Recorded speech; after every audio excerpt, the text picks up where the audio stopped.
আজ পবিত্র হজ। লাব্বাইক লাব্বাইক ধ্বনিতে মুখরিত আরাফার ময়দান।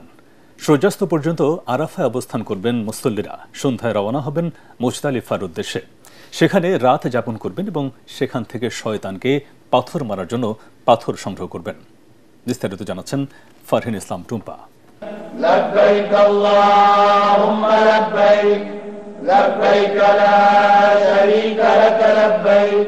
প্রতি বছরের মতো এবারও শ্বেতশুভ্র পোশাকে আব্রত হজযাত্রীরা জাবালে রহমতের পাদদেশ ও মসজিদে নামিরার পাশে অবস্থান নিয়ে হজ পালন করবেন। ভোরের সূর্যোদয়ের সঙ্গে সঙ্গে হজযাত্রীরা হজের প্রধান রোকন আরাফায় অবস্থান করছেন। এর আগে মিনায় অবস্থানের মাধ্যমে শুরু হয়েছিল হজের আনুষ্ঠানিকতা। এরপর সূর্যাস্ত পর্যন্ত আরাফার ময়দানে অবস্থান করবেন তারা। লাব্বাইক আল্লাহুম্মা লাব্বাইক ধ্বনিতে এই সময় মুখরিত হয়ে ওঠে পুরো এলাকা। সব মশার বিরুদ্ধে সুরক্ষা দিতে এলো বসুন্ধরা এক্সট্রিম অ্যারোসল, মশার বিরুদ্ধে এক্সট্রিম সুরক্ষা। এখানে হজযাত্রীরা ফজর ছাড়াও জোহর এবং আসর নামাজ আদায় করবেন। এরপর তারা মুজদালিফার উদ্দেশ্যে রওনা হবেন।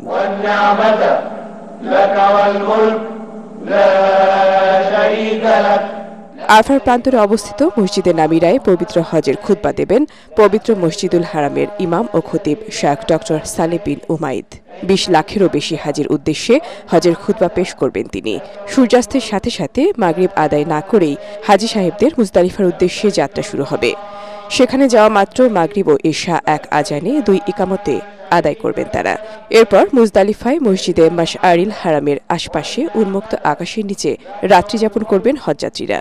পরের দিনগুলোতে জামারাতে নিক্ষেপের জন্য এখান থেকে পাথর সংগ্রহ করেন তারা।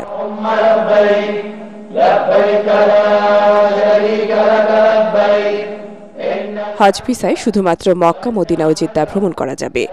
অনুমতি ছাড়া হজ করলে ২০,০০০ রিয়াল জরিমানা গুনতে হবে বলে সতর্ক করেছে সৌদি হজ ও ওমরা মন্ত্রণালয়। ফারহিন ইসলাম টুম্পা, এটিএন বাংলা।